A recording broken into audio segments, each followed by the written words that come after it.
پوری دنیا میں دین جمہور، sovereignty of the people, not of God, sovereignty of the people.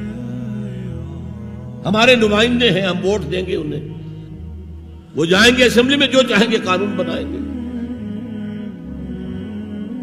وہ مرد کی مرد کے ساتھ شادی کو اگر رجسٹر کرنا چاہیں، اجازت دینا چاہیں، لائسنس ایشو کر دیں گے. ایک مرد شوہر ہوگا، ایک دوسرا مرد بیوی ہوگا. Legally they will be wife and husband.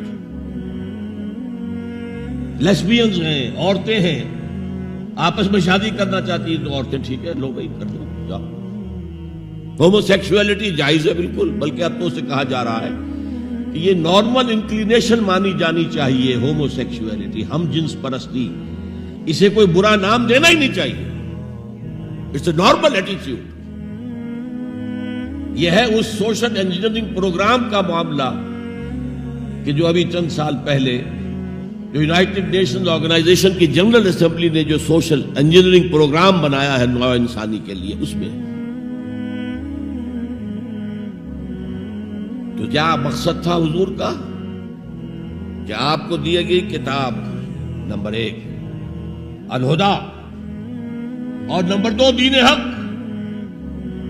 تاکہ دین کو غالب کرے.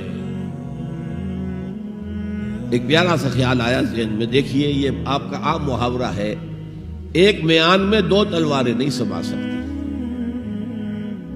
ایک جگہ 2 دین نہیں ہو سکتے. مذہب 100 بھی ہو سکتے ہیں ایک جگہ پر، اس لیے کہ مذہب کو عام دنیا کیا مانتی ہے کہ مذہب کا تعلق صرف 3 چیزوں سے. کچھ عقائد ہوں گے، ایک خدا کو ماننے والے، 100 خداؤں کو ماننے والے، کسی کو نہ ماننے والے. کچھ عبادات کی رسومات ہوں گی، نماز ہے، روزہ ہے، یا پوجا پاٹ ہے، یا گرو گرنتھ سنگھ کا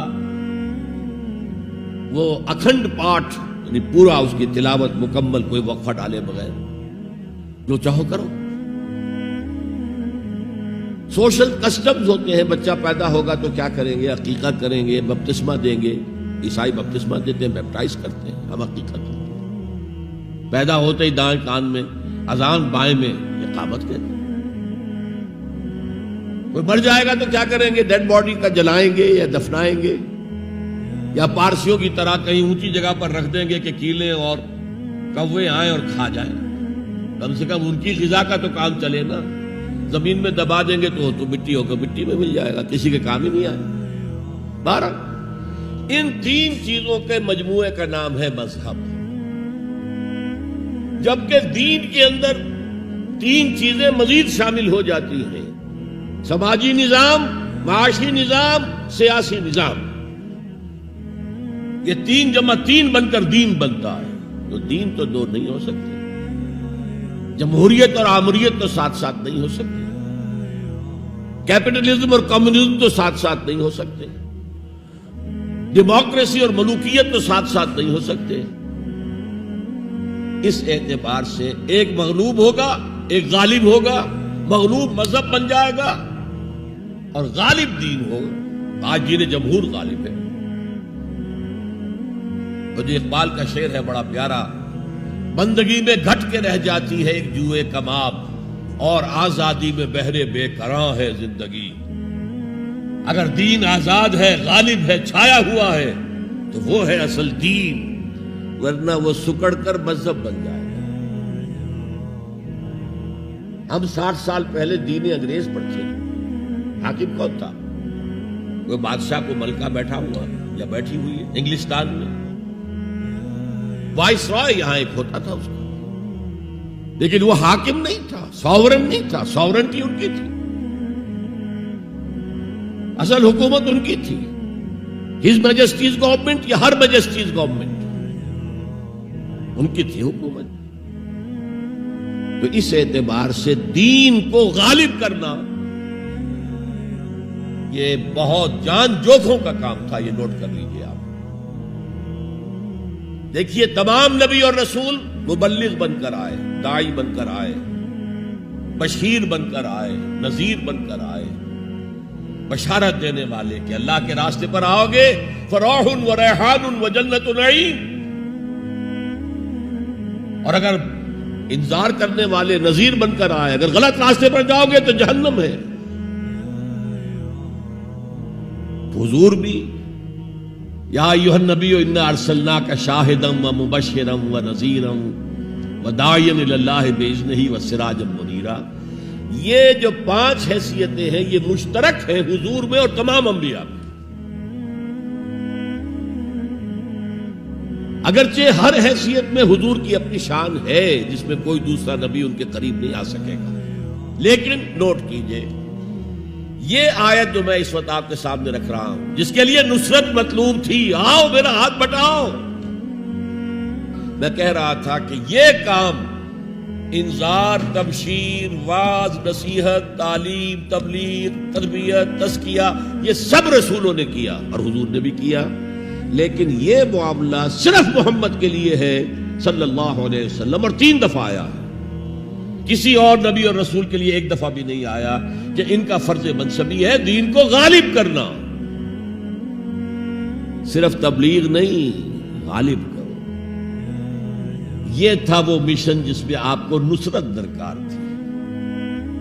فالذین آمنوا بہ وعزروہ ونصروہ، مدد کریں گے. وہ مدد کس کام میں تھی؟ دین کو غالب کرنے کی. اس لیے آتا ہے نا سورہ صف کے آخر میں، یا ایھا الذین آمنوا کونوا انصار اللہ، اے ایمان والو اللہ کے مددگار بنو. کما قال عیسی ابن مریم للحواریین من انصاری اللہ. جیسے کہ دیکھو 600 برس قبل حضرت مسیح اور حضور کے درمیان 600 برس کا فصل ہے. جیسے کہ 600 برس قبل ہمارے بندے عیسیٰ نے کہا تھا حواریین سے کون ہے میرے مددگار اللہ کے راستے میں، اور حواریین نے کہا تھا نحن انصار اللہ. قال الحواریون نحن انصار اللہ. تو یہ اللہ کی مدد اور اللہ کے رسول کی مدد. من انصاری الی اللہ، کون ہے میرا مددگار اللہ کے راستے میں. یہ ہے تیسری بات. یعنی کون ہے وہ لوگ جو اصل میں متبع محمد ہیں صلی اللہ علیہ وسلم.